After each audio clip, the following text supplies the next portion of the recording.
Alors, aujourd'hui, encore une fois, je suis très très heureux de vous retrouver pour les rendez-vous de l'IFTH. On va faire une session un petit peu spéciale et on a du monde aujourd'hui pour essayer de répondre aux différentes questions que vous posez sur ces sujets du Made in, des origines France et autres. Donc, on va avoir deux interventions.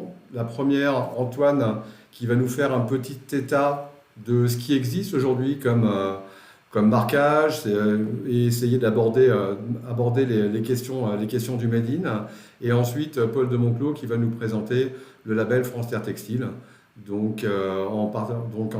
avec Jules ici présent.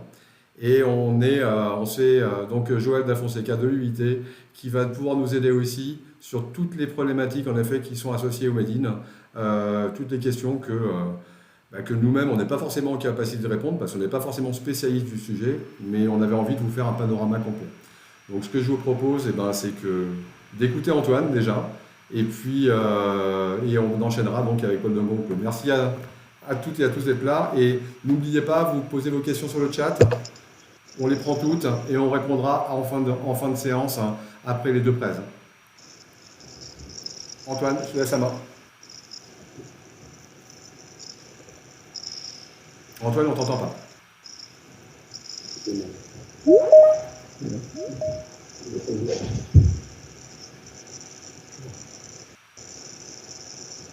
Désolé, j'ai qu'un écran. C'est bon. C'est bon. Donc, bonjour à toutes et à tous. C'est donc Franck qui va intervenir sur cette première partie du rendez-vous de juillet. J'entends un bruit de fond. Vous m'entendez encore? Oui, on entend. Allô? Oui, on t'entend. Par contre, on ne voit plus ta présentation, Antoine. Oui, après, parce que j'avais un bruit de fond et...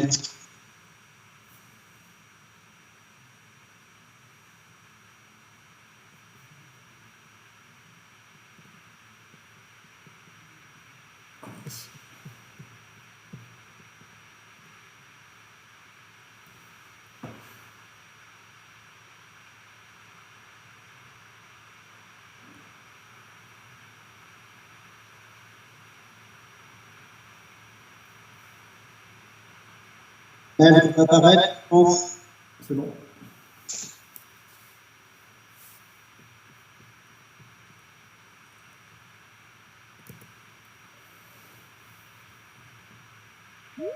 Rendez-vous du mois de juillet. Et donc, j'ai mis à l'écran un slide qui vous pose un peu le décor. Donc, vous avez des petites photos. Une partie ne concerne pas, puisque je dirais France Terre Textile qui développera cette partie qui est sur la droite. Donc, je commence par l'étiquetage d'origine. L'étiquetage d'origine, c'est un marquage d'origine du produit. La qualité du son, Antoine, est médiocre. Est-ce que vous me confirmez tous qu'on entend très mal, Antoine? Ou c'est que moi? Oui, on entend très mal. Pas faire grand-chose, je suis à l'IFTH. Ça va mieux, Antoine, vas-y. Pas mieux, là? Oui. Bon. Donc, ce que je disais, le Made in fabriqué est un marquage d'origine du produit. Ce qu'il faut savoir, c'est qu'il n'est pas obligatoire de l'indiquer en France ou sur le territoire européen. Par contre, si vous décidez de l'appliquer, il faut qu'il soit effectivement en réel et en conformité avec, je dirais, les approches réglementaires. Dans la première présentation, vous aviez aussi, la première slide, vous aviez un t-shirt avec une tour Eiffel. Je l'avais mis volontairement parce que je dirais, à partir du moment où sur le produit, on peut avoir une suspicion de fabriquer en France, et s'il ne l'est pas, il faut en tenir compte, et donc c'est effectivement, je dirais, important de le prendre en compte.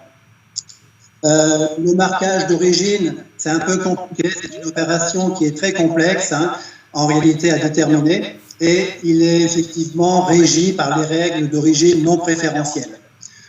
Je développerai un tout petit peu par la suite. En réalité, la Direction générale des douanes et des droits indirects contrôle la conformité de la mention Made in France et toute mention donc, qui pourrait faire croire que c'est fabriqué en France. Le cas du t-shirt avec la Tour Eiffel était une illustration. Si ce produit n'est pas fabriqué en France, il va falloir apporter un correctif d'origine.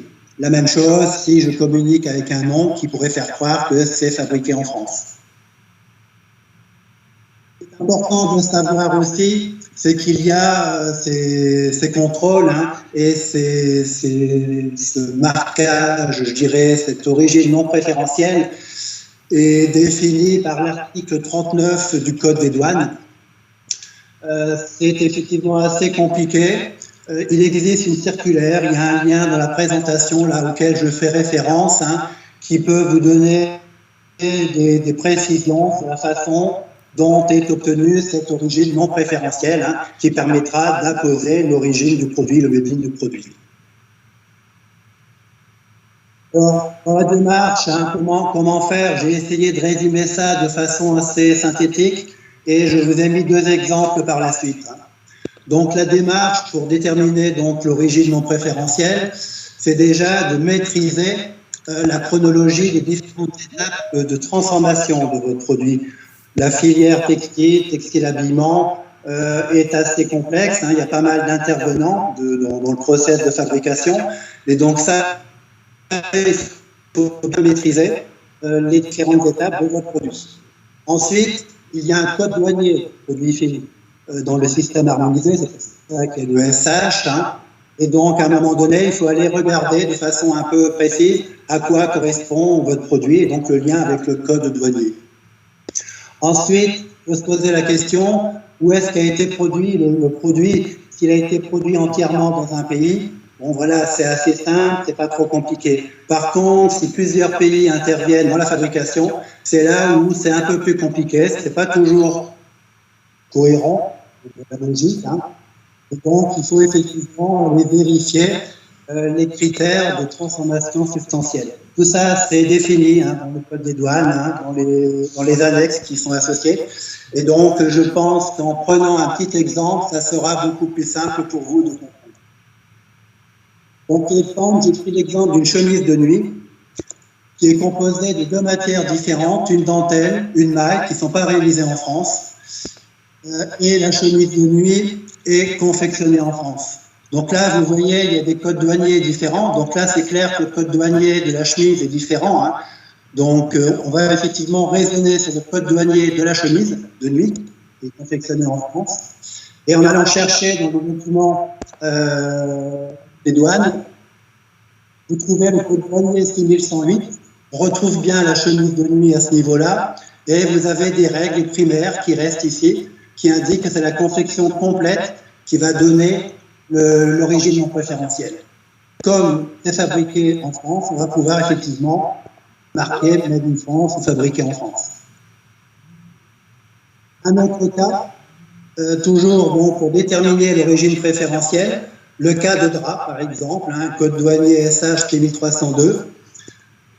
En allant chercher également aussi dans les documents douaniers, vous trouvez linge de lit. Ils ne sont pas en feutre comme tissé, je descends, ils ne sont pas en bonneterie, ils sont autres que bonneterie et ils sont non brodés. Et donc, qu'est-ce qui va faire l'origine préférentielle de ce drap? C'est la fabrication à partir de fil. Donc, c'est le tissage qui va donner l'origine de fabrication d'un drap, même si ce drap n'est pas confectionné en France. Par contre,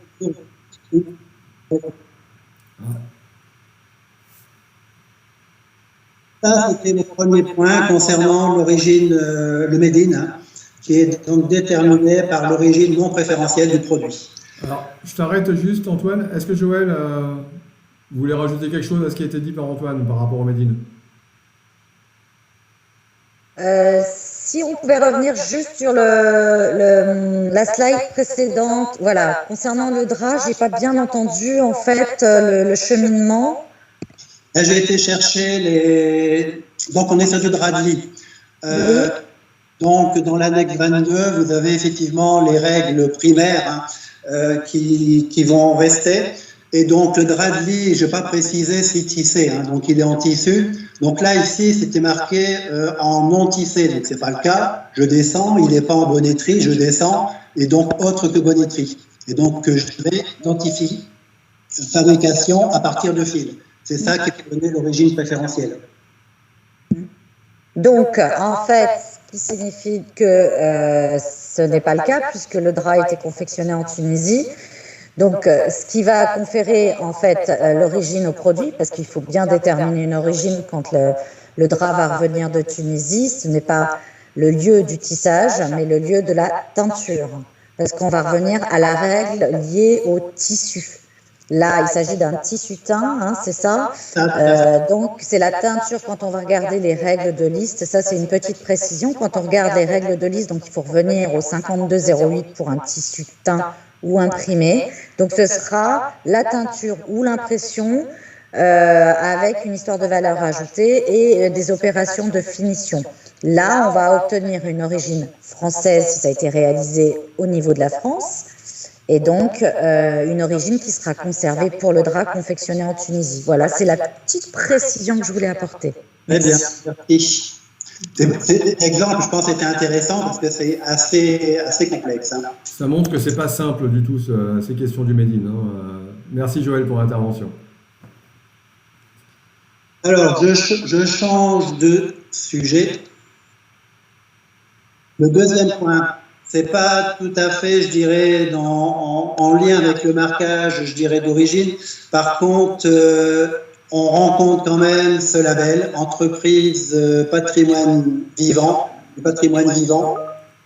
J'en parle tout simplement parce que vous pouvez le rencontrer à un moment donné. C'est un label d'entreprise, donc qui est une marque de reconnaissance de l'État et qui est mis en place pour distinguer des entreprises françaises. Donc j'insiste quand même, c'est pour ça que j'en parle. Hein. C'est pour parler d'entreprises françaises qui détiennent en réalité un savoir-faire industriel ou artisanal d'excellence. Je ne développe pas plus que ça, hein. C'est pas ça qui va faire votre origine préférentielle. Hein. Mais vous pouvez rencontrer ce label, là, qui est un label assez valorisant par rapport au savoir-faire industriel et artisanal d'excellence. Il n'est pas spécifique au textile. Hein. Autre label, origine France garantie. Celui-là est quand même assez répandu. En réalité, c'est un label donc, qui a été créé en 2010 par Pro-France. Il faut savoir qu'il est volontaire. Il est à l'initiative du producteur ou du distributeur du produit. L'objectif principal étant de délivrer au consommateur une information fiable sur l'origine de fabrication des produits.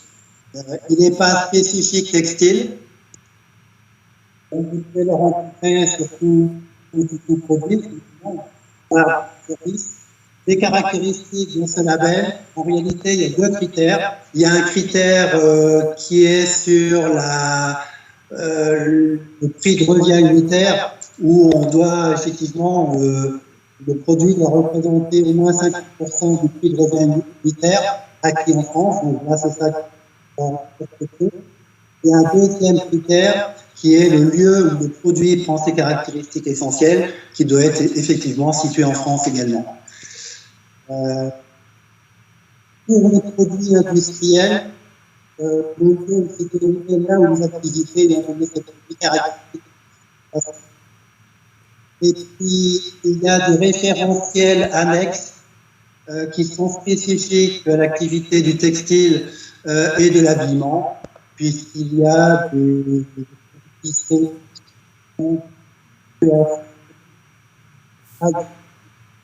là, j'ai repris une page telle pour l'origine France garantie.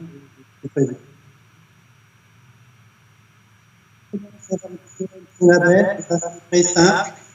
Donc, vous allez avoir le demandeur, hein, c'est l'entreprise qui veut être labellisée, va faire une demande de certification. Certificateur, il y a un outil supplémentaire qui est fait. Il y a une mission de certification qui va être faite. Et ensuite, Ça, c'est, je dirais, la première année. Hein. Et ensuite, vous allez avoir des audits de conformité qui vont être réalisés périodiquement. Alors, on ne voit pas très bien sur ma présentation, sur le schéma de droite. Hein. Donc, vous avez l'audit initial, qui lui est documentaire. Vous avez à l'année N+1 un audit de suivi, qui lui est physique, hein, c'est le de production. L'année N+1 un audit documentaire. L'année N+3 un audit sur terrain, enfin sur site. Hein. Et ensuite, vous rentrez dans cette boucle, je dirais, audit sur documentaire.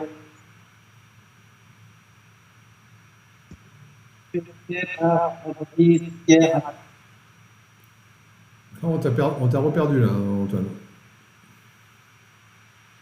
Ah, ça va mieux?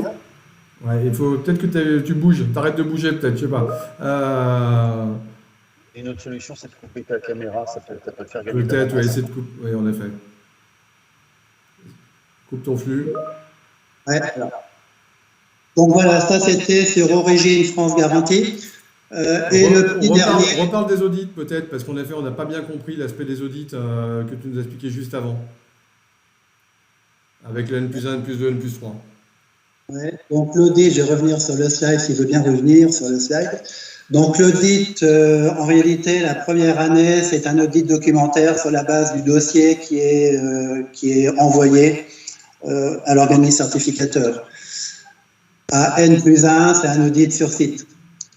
À N+2, c'est un audit documentaire. Et à N+4, c'est à nouveau un audit sur site. Voilà. Et après, on rentre dans une boucle audit documentaire, audit sur site, voilà, annuel. Antoine, si tu peux te mettre aussi. Il y a un petit truc que j'avais pas dit. Tu peux te mettre en plein écran aussi, Antoine, s'il te plaît, parce que c'est vrai qu'on voit toutes tes diapos, on verra peut-être mieux aussi si tu glisses en plein écran. Je sais que ça. Ah, là, c'est beaucoup mieux. Pas mal de soucis techniques, désolé. Du coup, il y a un petit truc que je n'ai pas dit. Déjà, hein. C'est qu'il y a un lien entre et une procédure simplifiée entre les sociétés qui sont labellisées France Terre Textile et les sociétés qui voudraient l'origine. La procédure est un peu simplifiée. Je ne rentre pas trop dans le détail, mais il y a beaucoup plus d'audits documentaires que d'audits sur site.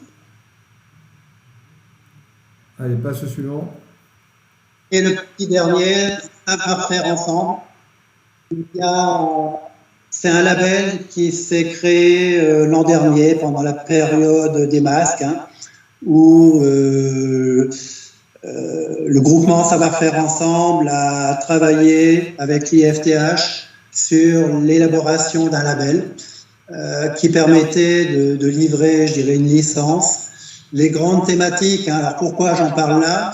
Parce qu'il y a quand même une thématique sur la traçabilité, produit donc en France, donc le produit est réalisé en France, hein, dans le cas du masque par exemple, mais ça peut être autre chose qu'un masque. Hein. Il y a eu des choses qui ont été faites aussi sur les t-shirts, hein, et j'en dirai deux mots par la suite, ainsi que les étoffes qui, elles, doivent être fabriquées également en France. Hein. Donc c'est dans ce sens-là que j'en parle aujourd'hui, mais il n'y a pas que cette valeur-là, hein. Il n'y a pas que la valeur face à il y a aussi la sécurité réglementaire. On voit pas le slide, Antoine. Comment? On voit pas le slide.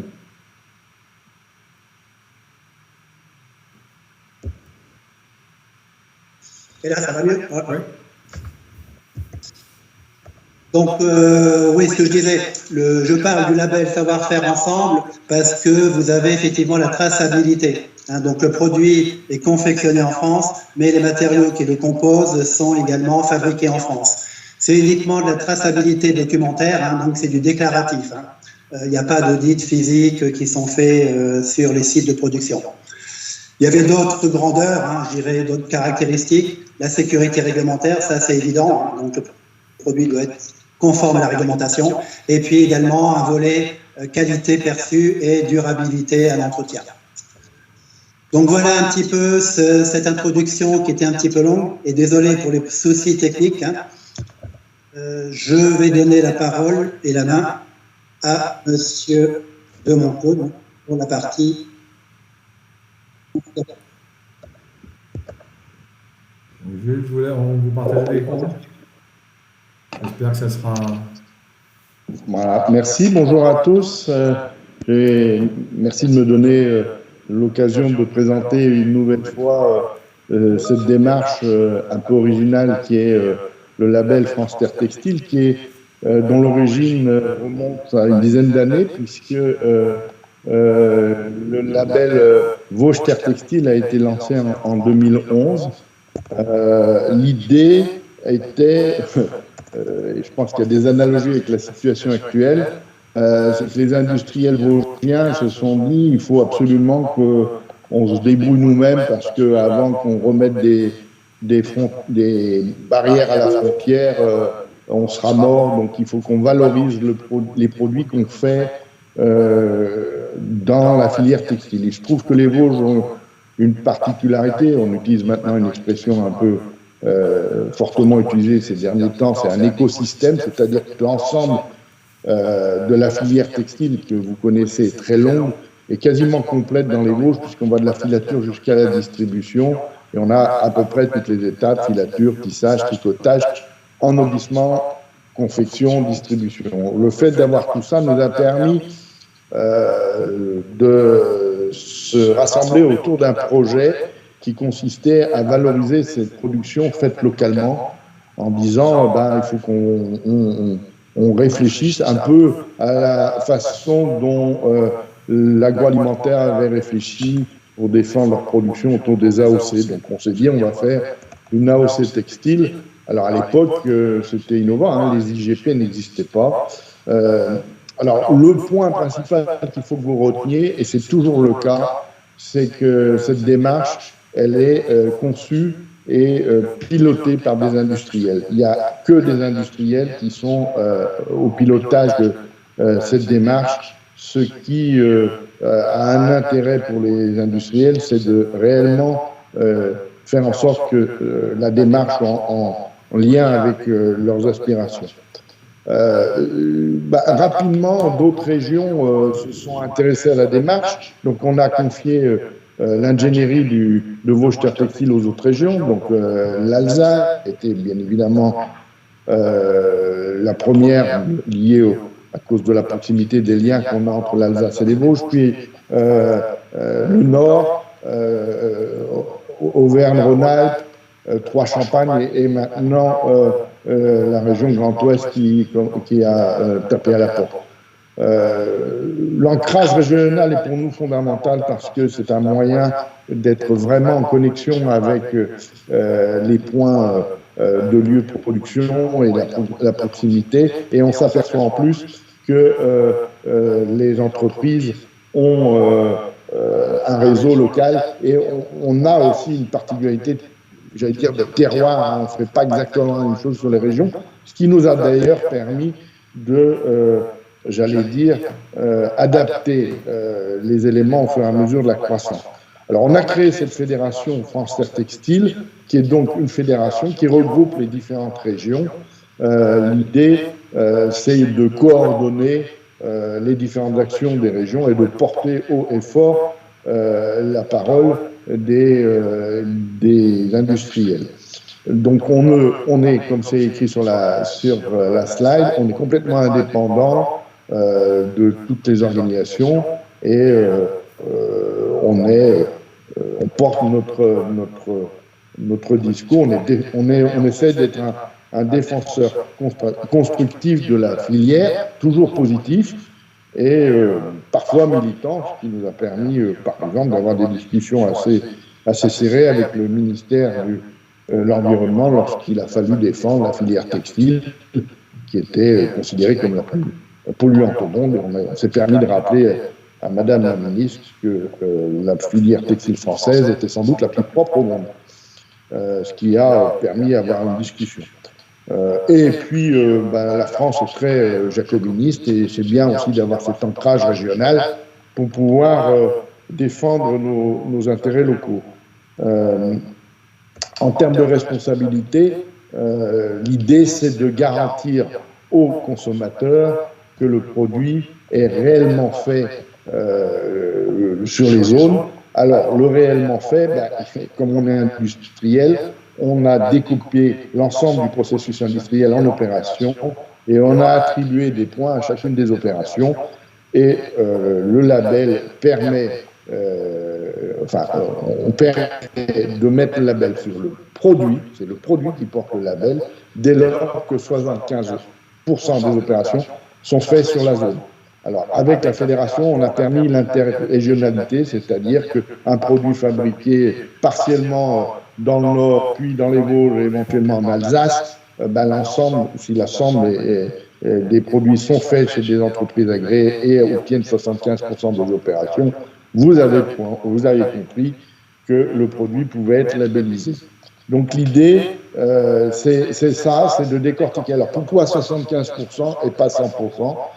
Vous l'avez compris que la filière textile, elle est très très peu capable de mettre sur le marché des volumes significatifs 100% fait en France, parce que la filature n'est pas forcément faite en France, une partie du tissage n'est pas fait en France, parfois l'ennoblissement n'est pas fait en France, de la confection n'est pas forcément fait en France. Donc si on veut quand même avoir une notion un peu réaliste des choses, en mettant un critère à 75%, ce qui veut dire que les principales opérations sont quand même faites sur le territoire français, on atteint notre cible. Donc c'était l'objectif, sachant que derrière ça, on veut aussi profiter du label pour mettre en valeur finalement ce qui nous coûte cher, puisque en France, on est obligé de produire entre guillemets proprement. On a des contraintes environnementales fortes, on est obligé d'avoir un respect, et heureusement un respect social et éthique important, ce qui n'est pas forcément le cas partout dans le monde. Donc l'idée, c'est par cette action-là de valoriser toutes les contraintes que, on va dire, la société française ou européenne nous impose, et donc de dire aux consommateurs, si vous voulez une cohérence, vous pouvez choisir un produit terre textile. Donc si Jules, vous pouvez passer à la slide après. Donc l'idée, c'est de permettre à l'ensemble de nos adhérents de participer à une démarche. Alors, entre-temps, et je vous l'ai dit, comme ça appartient à des industriels, ça évolue. Et donc, on a fait évoluer le concept, à savoir que c'est vraiment ouvert à toutes les mailles de la filière industrielle. Donc, il n'y a pas besoin, ou pas forcément utile, d'avoir un produit fini pour être adhérent. Bien évidemment, les intermédiaires, les sociétés qui travaillent à façon, les ennoblisseurs, les confectionneurs, voire les filateurs, sont des acteurs et donc peuvent bénéficier de l'utilisation du logo Terre Textile avec le bandeau acteur et contributif à l'échelle de valeur qui a été évoquée. Ce qui fait qu'à la date d'aujourd'hui, on a à peu près 150 industriels qui sont acteurs de terre textile. Alors, on essaye de travailler pour rendre cet accès le plus simple possible. C'est une partie de la mission qui a été confiée à Jules et aux permanents de chacune des régions. Il y a normalement un permanent dans chacune des régions. Un des points aussi importants, on est industriel, on est proche de nos sous, le label est le moins cher possible, c'est-à-dire que chaque région choisit ses prestataires de services, choisit un processus qui permet de labelliser de façon économique. C'est pour ça qu'on tient à garder la maîtrise de tout ça. On a un gros travail, et je pense que c'est là aussi on se différencie par rapport peut-être à d'autres labels, c'est notre capacité à assurer la traçabilité. Donc là, on va revenir dessus, mais c'est pour nous un élément extrêmement important de permettre à nos clients, qu'ils soient en B2B ou en B2C, de savoir où est fabriqué le produit, parce que il y a un lien direct entre le lieu de production et la problématique de l'environnemental. Donc on a été associé à une réflexion et on continue à être associé à une réflexion sur la traçabilité, le marquage d'origine. Alors, petite parenthèse, vous avez présenté la complexité du Made in France. Il est évident que c'est très complexe et France Terre Textile s'est un peu positionné aussi par rapport à ça, parce que dans le textile, le Made in pose un petit problème. Joël pourra le réexpliquer, mais il y a des métiers où, grosso modo, la filière textile, c'est 65 000 emplois, il y a 5 000 emplois liés à la confection et 60 000 sur l'amont de la filière. Si vous confectionnez un produit, vous pouvez avoir un Made in France, même si l'étoffe, le tissu et les accessoires viennent de très très loin. Alors que si vous produisez un tissu et que vous l'envoyez confectionner au Maghreb, vous n'avez pas droit au Made in. Donc il y a un déséquilibre là qu'il est très difficile à compenser autrement que par une communication, puisque le Made in, et Joël le confirmera ou l'infirmera, est quand même quelque chose d'un peu européen, et que c'est d'une lourdeur, enfin c'est impossible à faire bouger rapidement. Donc on s'est un peu aussi positionné comme ça, c'est-à-dire que de donner une lecture facile aux consommateurs, ce qui peut vous amener à avoir, suivant les cas, des produits qui sont où c'est le tissu qui est labellisé et d'autres où c'est le produit fini qui est labellisé. Voilà, l'objectif étant aussi en plus de communiquer, de contribuer à cet effort de relocalisation en mettant bien toute la filière ensemble, de créer des synergies. Il est d'ailleurs étonnant de noter dans les succès de Terre Textile la mise en relation d'entreprises qui ne se connaissaient pas, soit interrégionales, soit transrégionales, et qui ont à un moment mis leurs compétences ensemble pour avancer. C'est pareil autour des notions de maillons faibles. Hein. On a tous mesuré que on avait des problèmes en amont, c'est-à-dire tout ce qui était filature et produits biosourcés, et en aval, tout ce qui est confection, c'est les deux maillons faibles de la filière textile française et aussi vosgienne, bien évidemment. Voilà, donc on va renforcer ces points avec nos stratégies. Alors un petit focus traçabilité. Vous l'avez peut-être vu dans les différentes communications, notamment avec les études Cycleco relayées par l'UIT, c'est que 95% des produits textiles consommés en France sont en importation. Donc l'idée, c'est de mettre en face une étiquette qui permet de lire et de donner des informations qui soient crédibles auprès du consommateur. Alors, l'idée, il faut que ce soit simple, lisible et différenciant. Simple parce que l'écosystème textile français, c'est des PME. On n'a pas le temps et pas les ressources de faire des études d'impact de chacun des produits.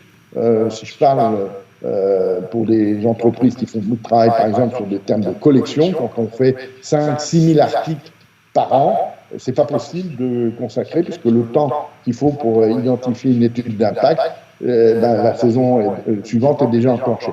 Donc, on a essayé, à partir des éléments qu'on avait, d'identifier les grandes étapes. Alors, vous voyez en haut sur l'étape de l'étiquette en haut, les 4 grandes étapes qui sont filature, les 5 filature, tissage, tricotage, ennoblissement et confection. On peut mettre les produits, on doit connaître les produits, les pays où sont fabriquées ces différentes étapes. Hein, le fil, par exemple, qui vient d'Inde, le tissage qui vient de France. Là, on a mis que la France, on pourrait mettre autre chose. Hein. Tissage Turquie, ennoblissement, par exemple, France, et confection Maghreb. Et en fonction du lieu où est réalisée l'étape, on a pu identifier un impact de carbone, puisque chaque pays a son impact carbone. Donc, en fonction du lieu de production des différentes étapes, on peut marquer cette performance carbone. Donc, cette étiquette qui est en cours de finalisation et qu'on a appelée étiquette universelle parce que tout produit peut la supporter, est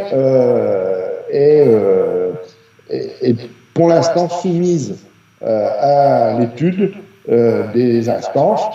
Alors ça perturbe un peu certains consultants parce que c'est presque trop simple et qu'il y a des gens qui aimeraient bien pouvoir trouver ça un peu plus compliqué. Alors ça concerne que la production, ça ne concerne pas l'amont, c'est-à-dire la production de matières premières, ni l'aval, c'est-à-dire l'utilisation, la durabilité ou la fin de vie, parce que, encore une fois, France Terre Textile, ça regroupe les industriels dans leur périmètre de compétences, c'est-à-dire du moment où ils récupèrent la matière première jusqu'au moment où ils le mettent à la fin. Alors, je vois qu'il y a une question, comment est contrôlé le label France Terre Textile? Alors, c'est audité. Alors, au début, on était effectivement parti un peu à la boy scout et très très vite, on s'est dit, c'est pas sérieux.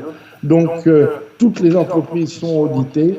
Jules pourra éventuellement compléter, mais il y a régulièrement des audits faits dans les entreprises et sur les produits pour valider que l'entreprise a réellement les droits de mettre ce label sur le produit. Il y a chaque étiquette chaque entreprise a un code qui est affecté à son étiquette, ce qui fait que ça permet aux auditeurs. Alors les auditeurs, c'est l'IFTH, c'est le CCLOR, c'est des organismes qui sont choisis par les régions pour valoriser et faire ce travail de tout. Donc oui, le label n'est pas autodéclaratif, il est contrôlé et il permet d'être d'ailleurs reconnu par les pouvoirs publics, qui nous ont reconnus comme étant un organisme sérieux et crédible.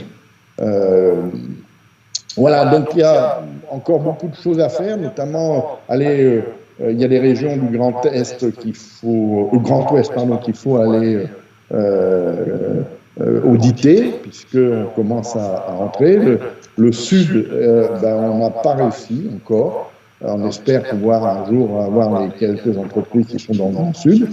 Et puis ensuite, c'est de porter les projets des industriels. Donc il faut que les industriels et l'ensemble des industriels soient vecteurs et arrivent à convaincre les distributeurs, parce que c'est aussi ça l'enjeu, c'est les grandes marques, les distributeurs, parce que c'est là aussi qu'on mesure la rupture entre le monde de la production, que sont les industriels, et le monde de la distribution, qui eux cherchent à capter, soit par le prix, soit par un marketing très particulier, les consommateurs. Donc il faut qu'on trouve l'équilibre.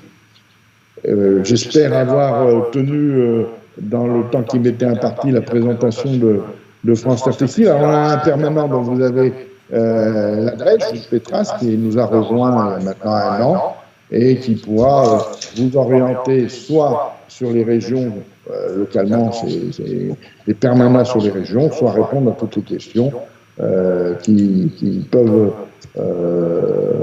germer à l'issue de cette présentation. Merci beaucoup, Paul, pour cette présentation. Donc, on commence en effet. L'Ouest est commencé depuis maintenant quelques jours, puisque les rendez-vous sont pris pour auditer les premières entreprises de l'Ouest. Et IFTH vous accompagne dans cette démarche, on est très heureux. Donc, il y a quelques questions du coup qui ont été, ou quelques commentaires qu'on va essayer de reprendre sur tout le fil. Peut-être on peut arrêter peut-être la présentation, Jules, pour récupérer le plein écran. Alors il y a eu des questions, mais je pense que c'était plutôt des commentaires, puisque il y avait un message de Tectera qui disait en effet qu'il croyait que le Made in en effet était plus porté en effet sur la plus forte valeur ajoutée du produit, mais je pense qu'on a on a répondu avec Joël tout à l'heure et avec Antoine à cette question en effet que c'était d'autres critères.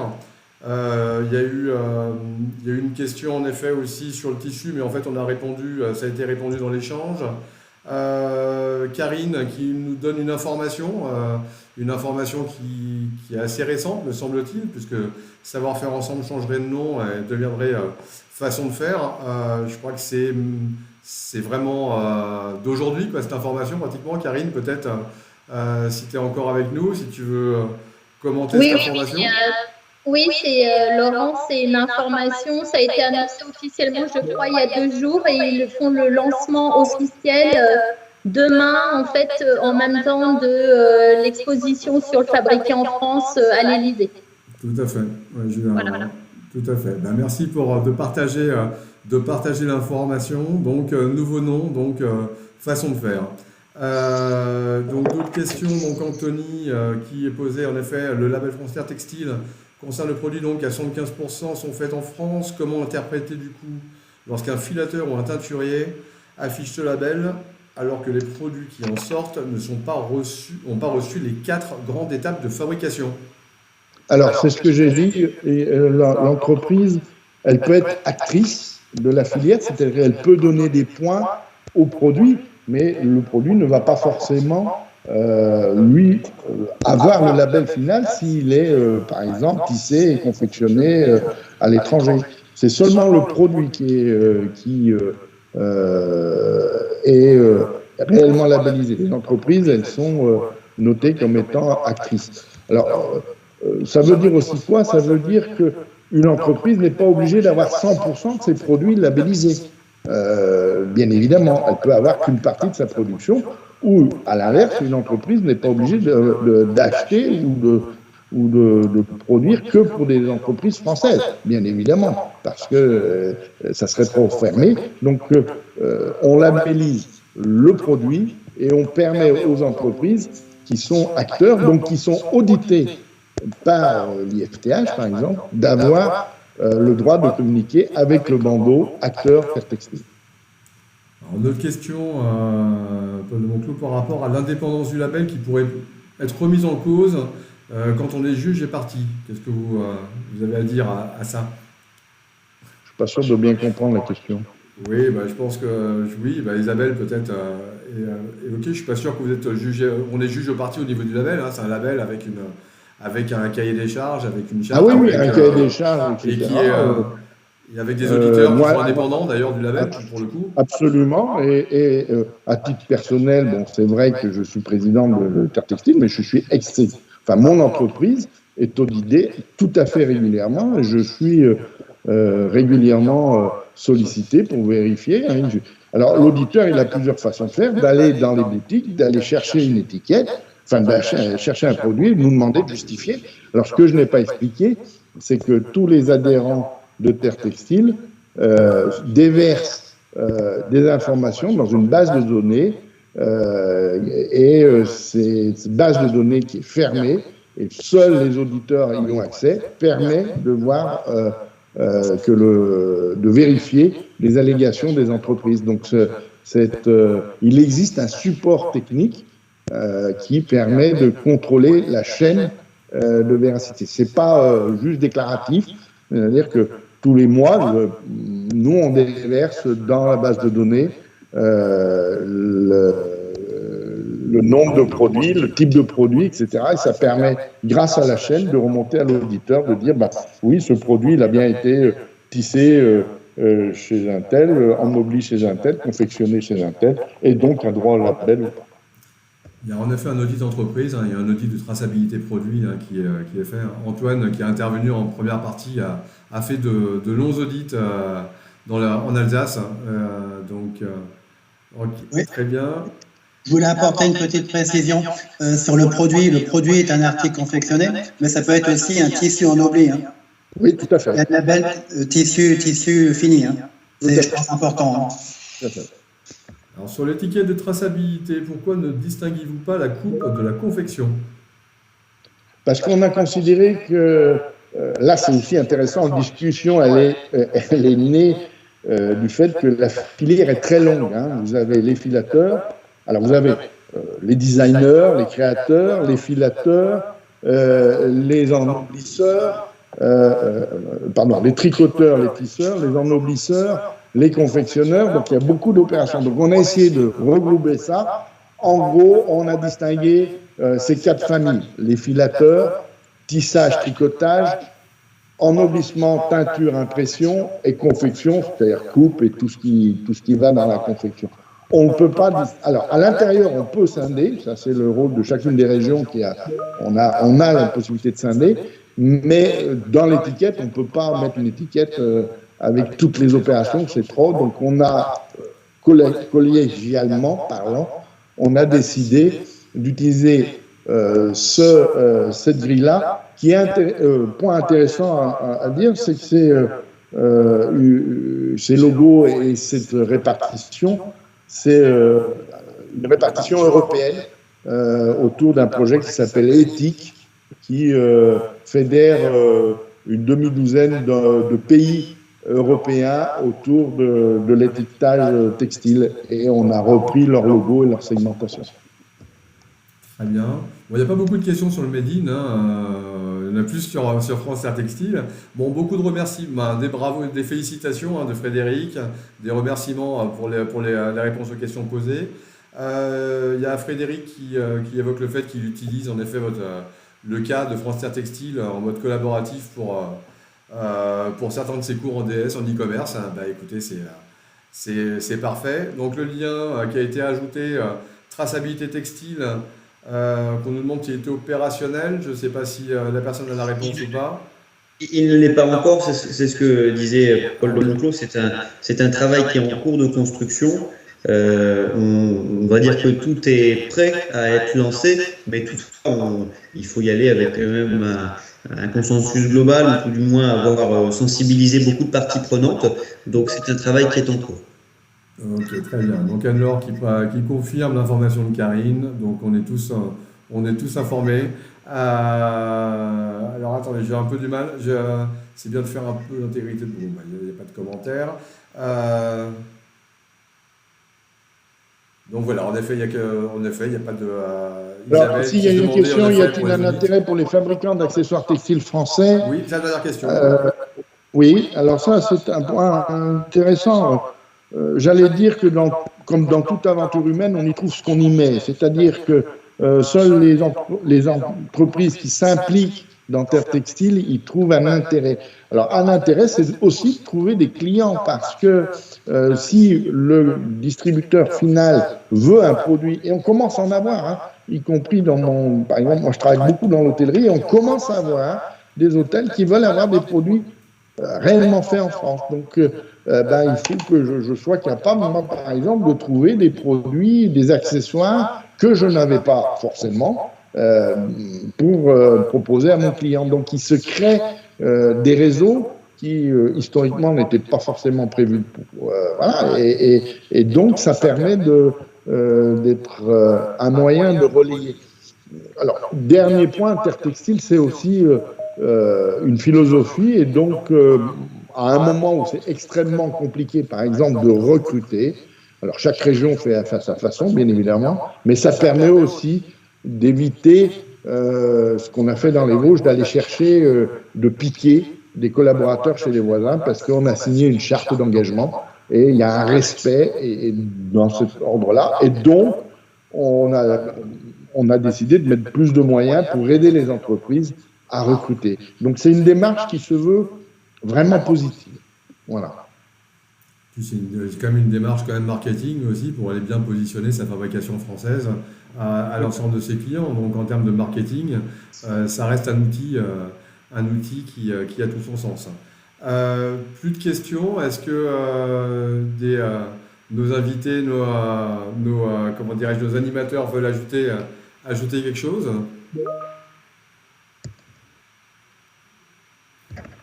En tout cas, moi, je veux bien faire un petit résumé de cette présentation. J'ai trouvé ça très, très intéressant, très bien résumé. Je pense que ce qu'il faut retenir, c'est vraiment que l'obligation de marquage de l'origine, malheureusement, n'existe pas ni en France ni en Europe. que le Made in aujourd'hui, il n'est pas adapté, la réglementation aujourd'hui que vous avez vu compliquée, on ne va pas rentrer dans les détails, n'est pas adaptée à l'industrie textile et c'est pour ça qu'on voit aussi une prolifération de labels comme Origine France Garantie, comme France Terre Textile. Je dois dire qu'aujourd'hui, le label le plus exigeant, ça reste pour notre secteur France Terre Textile. Très concrètement, c'est celui qui valide des opérations concrètement réalisées en France sur les 3/4. Donc c'est un label exigeant et ça répond à des attentes de consommateurs que vous savez de plus en plus exigeants et de plus en plus nombreux justement sur la problématique de la traçabilité. Et effectivement, la réglementation du Made in, elle est celle qu'elle est, mais si aujourd'hui on veut la modifier, ça prendra énormément d'années, nous serons tous plus là pour en parler. Donc voilà, c'est bien qu'il y ait ces initiatives de label, et puis là c'est vraiment le label du textile, alors que Origine France Garantie c'est plusieurs secteurs, donc voilà, mais c'est pas du tout c'est pas les mêmes cahiers des charges, même s'il y a des pistes qui sont transversales entre France Terre Textile et Origine France Garantie, mais voilà, c'est ce qu'il faut vraiment retenir qu'on ne réfléchit surtout pas dans notre secteur, malheureusement pour certains, à des critères de valeur ajoutée ou voilà, ce n'est que des critères de transformation et c'est pour ça qu'on parle de transformation tant dans les origines made in de la réglementation du non préférentiel comme l'a rappelé Antoine Le, mais également dans le cadre des labels, même si de temps en temps il rajoute une petite ajoutée ou de prix des par-usines. Voilà. Merci Joël. En tout cas, je veux dire, on est tous là pour vous répondre à l'ensemble de vos questions. N'hésitez pas à revenir vers nous. Vous avez directement France Terre Textile, UIT bien évidemment présent aussi pour répondre à vos questions et IFTH, on est à votre service bien évidemment pour toutes ces questions et faire le relais auprès des différentes instances. On n'a pas choisi, donc le prochain jeudi, au mois d'août, on ne va pas le faire, ça va être en pleine fermeture, on va pas faire un jeudi au mois d'août, donc on va se retrouver au mois de septembre. On va travailler pendant ces quelques jours sur le prochain thème. Alors, pour le coup, si vous avez des idées de thèmes que vous voulez nous soumettre, utilisez le chat, lancez des idées, et on est preneur de vos idées pour pouvoir en effet vous proposer une nouvelle session au mois de septembre, du coup, avec le maximum d'idées convergentes. Donc n'hésitez pas à utiliser le chat, nous envoyer des idées en vrac et on fera le tri et on verra comment on pourra éventuellement proposer des nouveaux sujets pour les prochains rendez-vous de l'IFTH. En tout état de cause, je vous remercie d'être venus aussi nombreux. J'espère que la prochaine fois, ça le sera encore. Et merci à tous les intervenants. Aujourd'hui, ça a été très riche. J'espère que ça vous a plu. Et si on ne se revoit pas d'ici là, passez de très très bonnes vacances. Et sinon, on se croisera sur les salons comme aujourd'hui. Il y avait notre premier salon où on a pu croiser pas mal de monde aujourd'hui et hier. Donc, on espère se croiser autrement que virtuellement en tout cas. Et merci, à très vite. Merci. Merci. Merci. Au revoir. Merci. Merci.